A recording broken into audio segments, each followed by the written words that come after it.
Assalamu alaikum, I'm Aisha and you're watching Samar News. Here are today's headlines.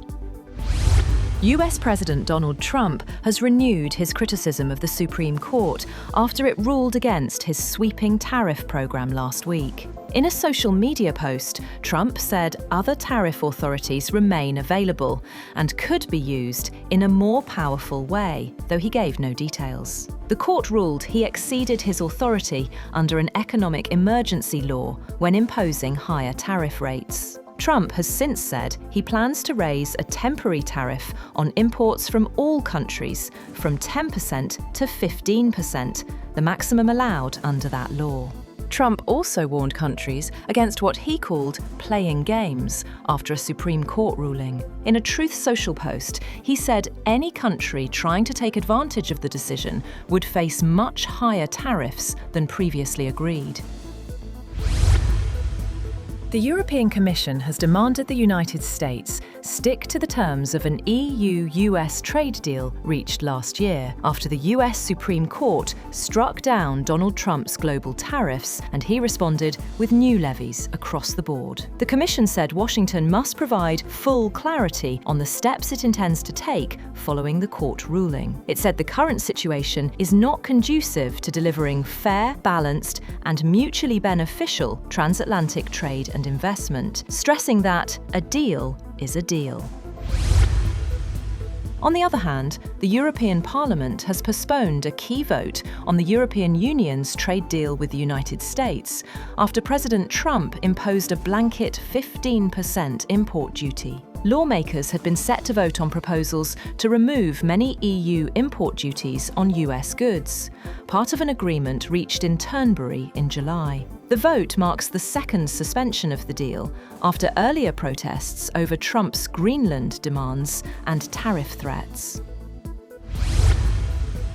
Meanwhile, Hungary maintained its veto on new EU sanctions against Russia and a major loan package for Ukraine, dealing a blow to European unity ahead of the war's 4th anniversary. In Brussels, foreign ministers failed to persuade Hungarian Prime Minister Viktor Orbán to back the measures. EU Foreign Policy Chief Kaja Kallas called the failure to agree on the 20th sanctions package a setback. The dispute centres on halted oil flows through the Druzhba pipeline, with Hungary and Slovakia blaming Ukraine for the disruption.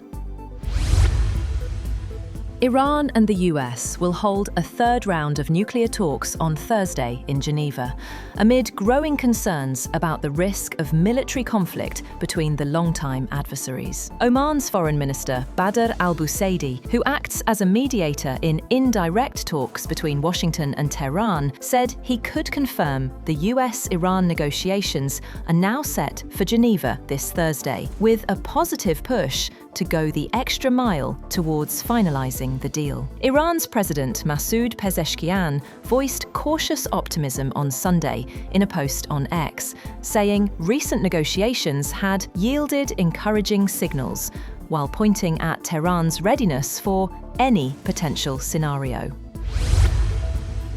Iran has dismissed speculation about a possible interim agreement with the United States, saying such claims have no basis. Foreign Ministry spokesperson Esmail Baghai said details circulating about the format and substance of negotiations are not confirmed by Tehran.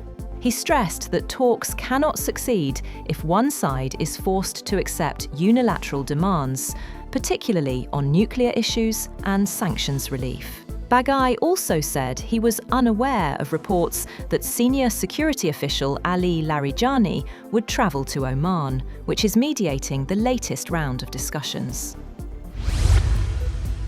On the other hand, Iran has indicated it is prepared to make concessions on its nuclear program in talks with the US in return for the lifting of sanctions and recognition of its right to enrich uranium, as it seeks to avert a US attack. Both sides remain sharply divided, even over the scope, and sequencing of relief from crippling US sanctions, following 2 rounds of talks. A senior Iranian said Tehran would seriously consider a combination of sending half of its most highly enriched uranium abroad, diluting the rest, and taking part in creating a regional enrichment consortium.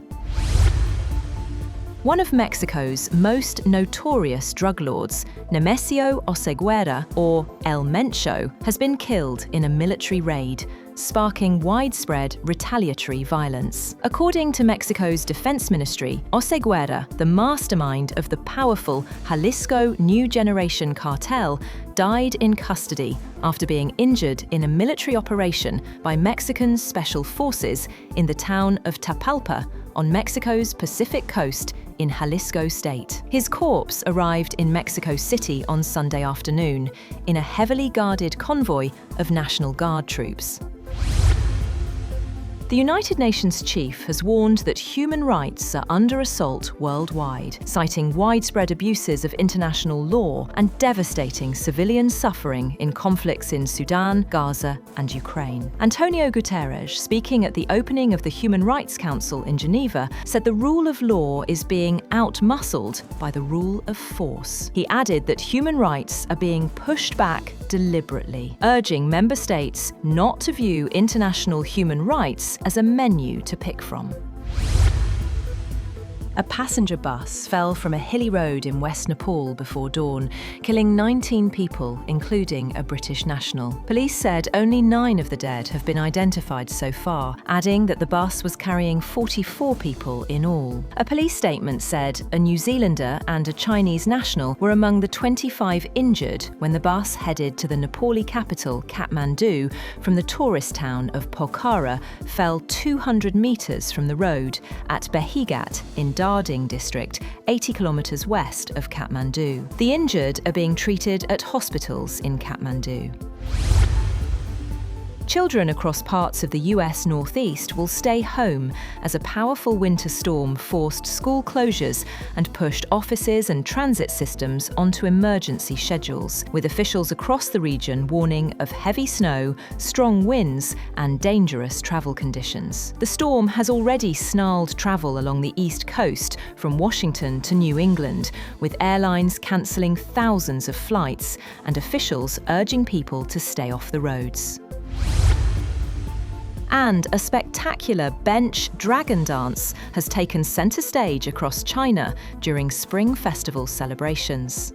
Stretching hundreds of metres, the glowing dragon is formed as families contribute wooden benches, symbolising unity and good fortune for the new year. In Xuancheng, performers staged a dragon dance atop a 6.5-metre platform built from stacked tables, while in Guizhou, a 100-metre handcrafted dragon wound through ancient streets to the beat of drums and gongs. That's all for now. For more updates, visit www.samar.tv. Thank you for watching Samar News.